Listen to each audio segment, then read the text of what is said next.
One of the big illusions with the stock market is hindsight is always 2020, and this is not as obvious as it seems. What I mean is that we can often look at a stock and see that it moves up and to the right and think, years later, of course, how could it have been any other way?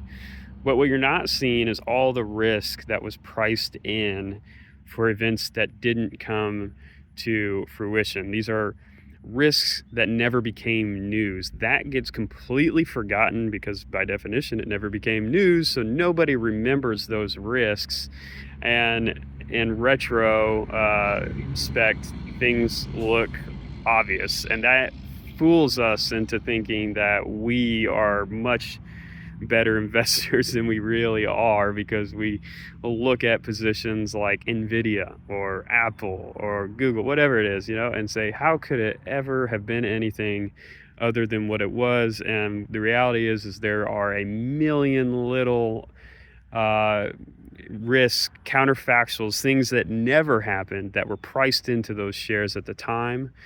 And then when those risks came to pass and nothing happened, then their share prices rose accordingly because they were no longer risks. Keep that in mind if you have a tendency to look at the historical performance of investments when you're trying to decide to invest in something. If you find yourself looking at past performance, keep that stuff in mind.